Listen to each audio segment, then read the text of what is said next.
আসসালামু আলাইকুম প্রিয় দর্শক, চ্যানেল আই সংবাদে স্বাগত। আপনাদের সঙ্গে আছি আমি সামির হোসেন। বিস্তারিত সংবাদের শুরুতে জানিয়ে দিচ্ছি ফ্রেশ আটা ময়দা সুজি সংবাদ শিরোনামগুলো। বিকেএসপিতে ডিপিএল এর ম্যাচে নামার আগে হৃদরোগে আক্রান্ত তামিম ইকবাল, হার্টে রিং পরানোর পর অবস্থার উন্নতি।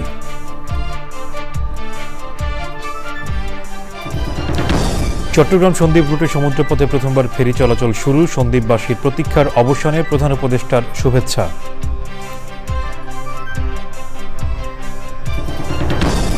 জঙ্গি সাজিয়ে হত্যার মামলায় সাবেক 3 পুলিশ কর্মকর্তা কারাগারে, জুলাই আগস্টের মামলায় আরও 3 জনের বিরুদ্ধে প্রতিবেদনের নির্দেশ।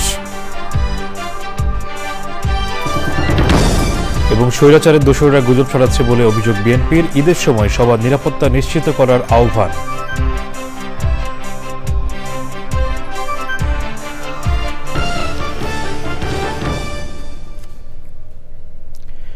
সংবাদ শিরোনামগুলো জানাচ্ছিলাম। এখনকার সংবাদ আয়োজন একই সঙ্গে চ্যানেল আইয়ের ইউটিউব চ্যানেল এবং চ্যানেল আইয়ের ওটিটি প্ল্যাটফর্ম আই স্ক্রিনে লাইভ স্ট্রিম হচ্ছে। এবারে বিস্তারিত সংবাদ। বিকেএসপিতে ডিপিএল এর ম্যাচে নামার আগে হৃদরোগে আক্রান্ত হন অন্যতম দেশসেরা ব্যাটার ও জাতীয় দলের সাবেক অধিনায়ক তামিম ইকবাল। সাফারে জিরানির একটি হাসপাতালে হার্টে রিং পরানোর পর তার অবস্থার কিছুটা উন্নতি হয়েছে। তামিমের স্বাস্থ্যের অবস্থার সার্বক্ষণিক খোঁজ রাখছেন প্রধান উপদেষ্টা অধ্যাপক ডক্টর মোহাম্মদ ইউনুস। এই মুহূর্তে হাসপাতালে আছেন আদিল আহমেদ শান। তামিমের শারীরিক অবস্থার কথা জানতে তার কাছে যাব। শান, তামিম ইকবালের শারীরিক অবস্থা সম্পর্কে চিকিৎসকরা কি বলছেন, এখন তিনি কেমন আছেন? ধন্যবাদ সমীর। সকাল থেকে একটা খুব বাজে পরিস্থিতির ভিতরে আসলে ছিলাম খবরটা শোনার পরই, কিন্তু এই মুহূর্তে কি স্বস্তির খবর এটাই যে তামিমের স্বাস্থ্যের কিছুটা উন্নতির দিকে হাসপাতাল কর্তৃপক্ষ থেকে এই বিষয়টি জানানো হয়েছে। কিছুক্ষণ আগে আমরা মহাবেরের ম্যানেজার সাজ্জাদ আহমেদের সঙ্গে কথা বলছেন, তিনি আসলে বিষয়টি একদম পরিপূর্ণভাবে তিনি জানিয়েছেন যে তার হাতে 2টা ব্লক দেওয়া হয়েছিল এবং পরপর তিনি কিন্তু 2টা হার্টে তার শিকার হতে হয়েছিল, যার কারণে তাকে হেলিকপ্টারে করে কিন্তু ঢাকায় পর্যন্ত আনা যায়নি। যার কারণে যে স্থানীয় যে হসপিটাল, সেটি যে হসপিটাল যেটাকে সাবেক হাসপাতাল, সেখানে তামিমের 2টি রিং পরানো হয় এবং রিং পরানোর পরে যে তার যে শিরায় যে রক্ত প্রবাহ তার স্বাভাবিক হওয়ার পরপরই তার অবস্থা কিছুটা উন্নতি হচ্ছে। তবে এখনো তাকে নিবিড় পরিচর্যা কেন্দ্রে অর্থাৎ সিসিউতে তাকে রাখা হয়েছে এবং মনে রাখা ভালো, আজকে সকালে যখন শাহিনপুকুরের বিপক্ষে সাভার বিকেএসপিতে ম্যাচের টস অনুষ্ঠিত হওয়ার পরপরই তিনি অসুস্থ বোধ করতে থাকেন। তিনি রাষ্ট্রপতিকে জানিয়েছেন এই পর্যায়ে তিনি অসুস্থ হয়ে যান, তখনই তাকে এখন হাসপাতালে নেওয়া হয় এবং তখনই বোঝা যায় যে তিনি একটা স্ট্রোক করেছেন অলরেডি এবং তাকে তখনই ঢাকার এবারকে হসপিটালে আনার প্রক্রিয়া শুরু করা হয় এবং হেলিকপ্টার পর্যন্ত চলে যায় এয়ার অ্যাম্বুলেন্সে করে তাকে হাঁটানো হবে। কিন্তু পরপরই তাকে ঠিক ওই সময়টা কিন্তু আরেকটি ম্যাচে স্ট্রোক করে তিনি হার্ট অ্যাটাক করে বসেন আর কি। তো সেই মুহূর্তে আসলে তাকে এই স্বাস্থ্যের এই পরিস্থিতি ছিল না যে তাকে আসলে আবার ঢাকায় আনা যায়, এই জন্যই তাৎক্ষণিকভাবে চিকিৎসকরা সিদ্ধান্ত তার হার্টে এনজিওগ্রাম করানো হয়। সেখানে এনজিওগ্রামের যে ডায়াগ্রামটা পাওয়া যেত সেই ডায়াগ্রাম অনুযায়ী তাৎক্ষণিকভাবে সিদ্ধান্ত নেয় যে রিংটা অন্তত যেন পরানো যায়। তাকে রিংটা করিয়ে দেওয়ার পরপরই তামিমের অবস্থা কিছুটা উন্নতি হওয়া শুরু করে। এই মুহূর্তে এখনো তিনি আসলে তার জ্ঞান ফেরিয়ে তিনি আছেন এবং তার পরিবারের সদস্যরা, স্ত্রী আয়শা, তার ভাই নাফিসুজ্জাল একেবারে চলে এসেছেন এবং কিছুক্ষণ আগে আমরা যেটা দেখেছি যে বোর্ড সভাপতিও চলে এসেছেন ফারুক আহমেদ। এবং এটাও বলে রাখা ভালো, তামিমের অসুস্থতার এই খবর শুনে আজকে 19তম যে বিসিবি বোর্ড সভা ছিল সেটাও কিন্তু স্থগিত করা হয়েছে।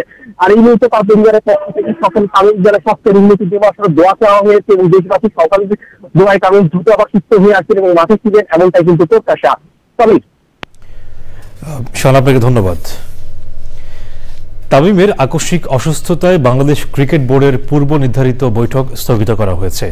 তার শারীরিক অবস্থার খোঁজ রাখছেন কর্মকর্তারা। তামিমের স্বাস্থ্যের অবস্থা নিয়ে আরও জানাচ্ছেন আরিফ চৌধুরী। তামিম ইকবালের ম্যাসিভ হার্ট অ্যাটাক, মধ্য দুপুরে তোলপাড় করায় খবর এলো সাভারের বিকেএসপি থেকে। প্রিমিয়ার লিগের ম্যাচ খেলতে সকালেই বিকেএসপি যান মোহামেডান ক্লাবের অধিনায়ক তামিম। খেলার মধ্যেই বুকে ব্যথা অনুভব করেন তিনি। টিম থেকে দ্রুত হেলিকপ্টারের ব্যবস্থা করা হয় এবং তাকে ঢাকায় আনার সিদ্ধান্ত নেওয়া হয়, কিন্তু পরে তা আর সম্ভব হয়নি। তামিমের অবস্থা ক্রমাগত খারাপ হওয়ায় সাভারের হাসপাতালেই জরুরিভাবে ভর্তি করা হয়। মোহামেডান ক্লাব নিশ্চিত করেছে এনজিওগ্রামের পর হার্টে রিং পরানো হয়েছে তামিম ইকবালের। রয়েছেন সে হাসপাতালের করোনারি কেয়ার ইউনিট সিসিইউতে। তামিমের হঠাৎ অসুস্থতার খবরে পূর্ব নির্ধারিত বোর্ড মিটিং স্থগিত করেছে বিসিবি। সাভারে গেছেন তামিমের চাচা আকরাম খান সহ বোর্ড পরিচালকদের কয়েকজন। তামিম ইকবালের পরিবারের সদস্যরাও রয়েছেন সেখানে। Arif Chowdhury, channel I, Dhaka. Premier লিগে ঢাকা মোহামেডানের হয়ে খেলায় অংশ নিতে গিয়ে বিকেএসপিতে গুরুতর অসুস্থ হয়ে পড়া জাতীয় দলের সাবেক তারকা ওপেনার তামিম ইকবাল খানকে ভর্তি করা হয়েছে সাভারের ফজিলাতুন্নেসা হাসপাতালে। হাসপাতাল থেকে তার সর্বশেষ শারীরিক অবস্থা জানাতে যোগাযোগ করেছি ঢাকা মোহামেডানের কর্মকর্তা তরিকুল ইসলাম পিটুর সাথে। তিনি জানাচ্ছেন পুরো ঘটনা। আগে বসেছিল, পরে একটু পরে এসে বলতো আমার একটু দেখা করতেছে। আমাদের ঠিক আছে, তাহলে চলো হাসপাতাল নিয়ে যাই। হাসপাতাল নিয়ে গেলাম। হাসপাতালে নিয়ে যাওয়ার পরে তার এনজিওগ্রাম করানো হইলো। এনজিওগ্রাম করানোর পরে ডাক্তার বলতেছে যে আপনি 1 ঘন্টা রেস্টে থাকেন এখানে। আমাদের সাথে এরকম কথা হয়েছে, আমিও এসে ডাক্তার এখানে বলে গেলাম যে তুমি কোনো কথা বলো না, এখানে রেস্টে থাকো 1 ঘন্টা। এর মধ্যে মাঠে গেলাম, আমাদের শুনলাম সে কাকে ফোন করছে, ফোন করার পরে এয়ার অ্যাম্বুলেন্স দেখায় নিচ্ছে ওখানে। এয়ার অ্যাম্বুলেন্স আসছে, সে ওখানে গেছে। যাওয়ার পরে দেখা গেল যে অ্যাম্বুলেন্সে গেছে ওই অ্যাম্বুলেন্সে তার মুখ দিয়ে ফেনা বের হচ্ছে, মোটামুটি নিঃশ্বাস বন্ধ হয়ে যাচ্ছে। তো ওখান থেকে আবার আমরা ওখান থেকে আবার হাসপাতালে ব্যাক করলাম। ব্যাক করার পরে এখন ডাক্তারের সাথে যেটা কথা হলো, আলহামদুলিল্লাহ একটা রিং করানো হয়েছে। তার দম বন্ধ হয়ে গেছিল, সে দম আবার আলহামদুলিল্লাহ ফেরত আসছে। এখন ভিতরে কি অবস্থা এখন জানি না, আলহামদুলিল্লাহ আগের চেয়ে ভালো আছে। আপনাদের প্ল্যানটা কি, ও কি ঢাকায় আনবেন না ওখানে আপাতত থাকবে? তার ফ্যামিলি আসছে, ফ্যামিলি ডিসিশন নেবে। তার ভাই আসছে, মা আসছে, তার ওয়াইফ আসছে। এখন একটু বেটার, আগের থেকে একটু বেটার। এখন ল্যাপটপ থেকে সরাই নিচ্ছে। দেশে প্রথমবারের মতো চট্টগ্রাম সন্দ্বীপ রুটে সমুদ্রপথে ফেরি চলাচল শুরু হলো সকাল 8:30টায় চট্টগ্রামের সীতাকুণ্ডের বাঁশবাড়িয়া ঘাটে এই ফেরি সেবার উদ্বোধন করেন নৌপরিবহন উপদেষ্টা অবসরপ্রাপ্ত brigadier general M Shakhawat Hossain. 4 lakh মানুষের দ্বীপ উপজেলা সন্দ্বীপে দীর্ঘদিনের প্রতীক্ষার অবসান হলো এ ফেরি সেবার মধ্য দিয়ে। সাগরবক্ষের এই দ্বীপের সঙ্গে মূল ভূখণ্ডের সরাসরি যোগাযোগের স্বপ্ন পূরণ হলো। সন্দ্বীপ থেকে জাহিদ হাসান শাকিলের তথ্য ভিডিও চিত্রে সুদীপ্তা মাহমুদের রিপোর্ট। সন্দ্বীপবাসীর দীর্ঘদিনের দুর্ভোগের অবসান হল চট্টগ্রামের সীতাকুণ্ড উপজেলার বাঁশবাড়িয়া থেকে সন্দ্বীপের গুপ্তছড়া ঘাট পর্যন্ত ফেরি চলাচল সার্ভিস চালুর মধ্য দিয়ে। উদ্বোধনের পর প্রথমবার সোমবার সকাল 9টায় সন্দ্বীপের উদ্দেশ্যে ফেরি যাত্রা করে। ফেরি সেবা চালু করতে 2 প্রান্তে নতুন সড়ক, পার্কিং ও ফেরিঘাট নির্মাণ করা হয়েছে।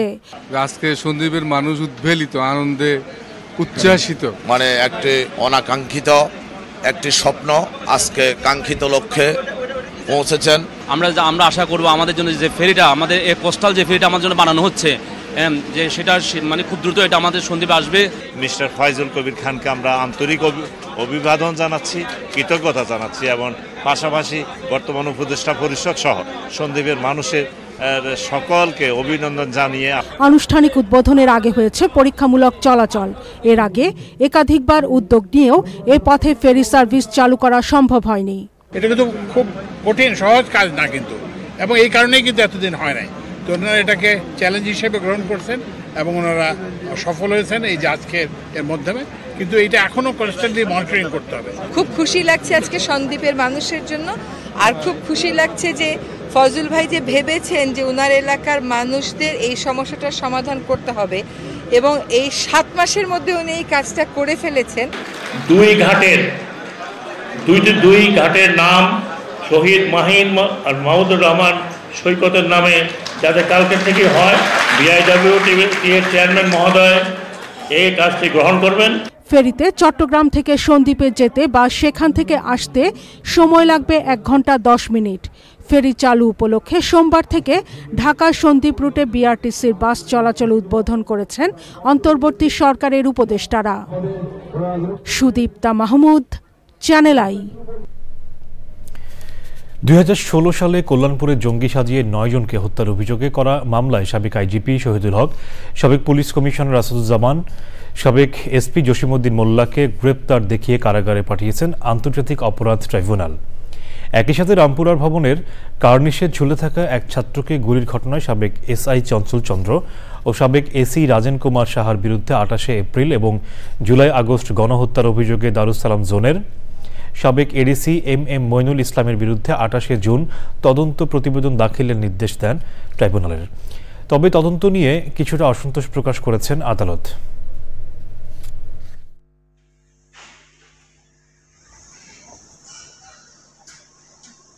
রাতের বেলা হঠাৎ করে ব্লক রেইডের কথা বলে সেখানে সবাই হাজির হয়ে যান, পুলিশের ঊর্ধ্বতন কর্মকর্তারা, এবং তাদেরকে সেখানে ঢুকে সেই লোকদেরকে গুলি করে হত্যা করে জঙ্গিদেরকে হত্যা করা হয়েছে মর্মে তারা প্রচার করে।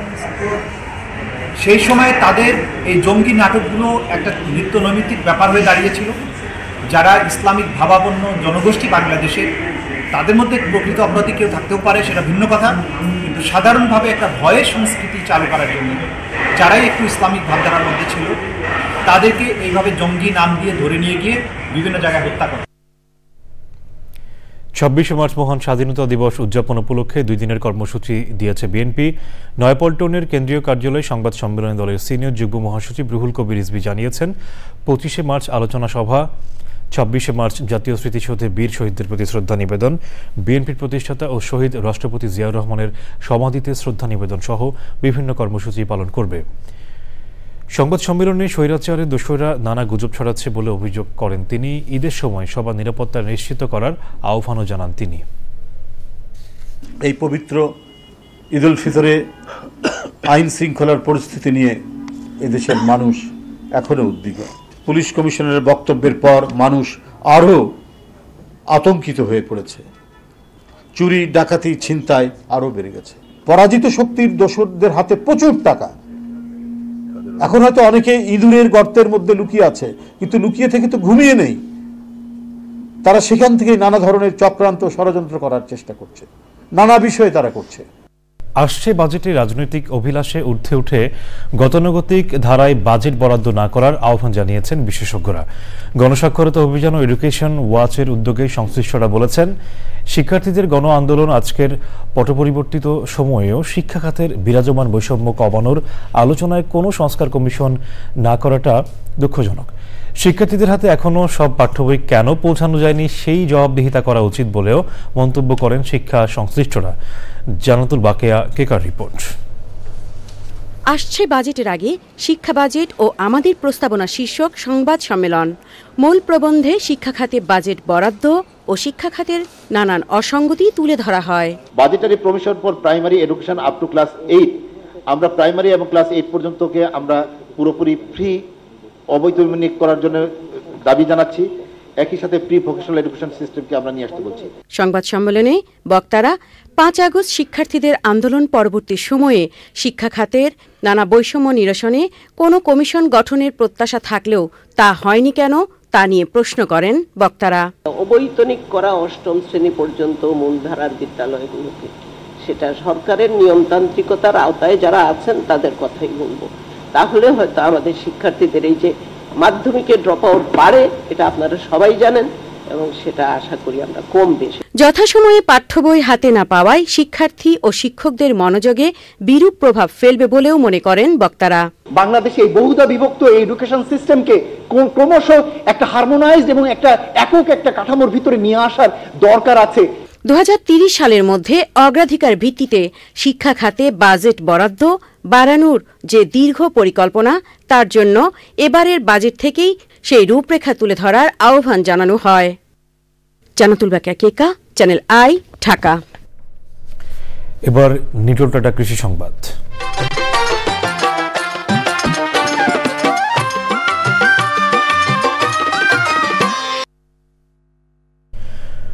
ময়মনসিংহে কম দামে সবচেয়ে পুষ্টিকর গোখাদ্য হিসেবে জনপ্রিয় হয়ে উঠেছে ভুট্টার সাইলেজ। এই গোখাদ্য একদিকে যেমন গরুর মোটা তাজা করছে, অন্যদিকে অধিক পরিমাণ দুধ উৎপাদনে ভূমিকা রাখছে।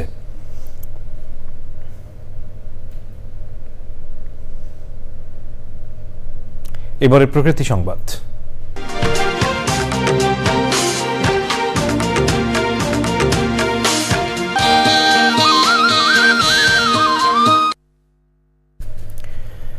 দখলদারদের দৌরাত্মে অস্তিত্ব সংকটে সাভারের বংশী নদী দখলে এবার নির্মাণ করা হচ্ছে বিভিন্ন পাকাপোক্ত স্থাপনা। অভিযোগ, প্রকাশ্যে নদী ধ্বংস চললেও অবৈধ দখলদারদের শাস্তি হয় না। আর নদী দখল মুক্ত করতে উচ্ছেদ অভিযানে সীমাবদ্ধ প্রশাসনের কর্মতৎপরতা। শেষ করার আগে ফ্রেশ আটা ময়দা সুজি সংবাদ শিরোনামগুলো জানিয়ে দিচ্ছি আরো একবার। বিকেএসপিতে ডিপিএল এর ম্যাচে নামার আগে হৃদরোগে আক্রান্ত তামিম ইকবাল, হার্টে রিং পরানোর পর অবস্থার উন্নতি।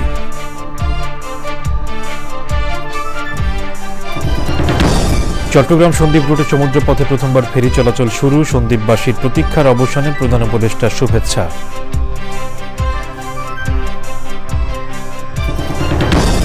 জঙ্গি সাজিয়ে হত্যার মামলায় সাবেক ৩ পুলিশ কর্মকর্তা কারাগারে, জুলাই আগস্টের মামলায় আরও ৩ জনের বিরুদ্ধে প্রতিবেদনের নির্দেশ। এবং স্বৈরাচারের দোসররা গুজব ছড়াচ্ছে বলে অভিযোগ বিএনপির, ঈদের সময় সবার নিরাপত্তা নিশ্চিত করার আহ্বান।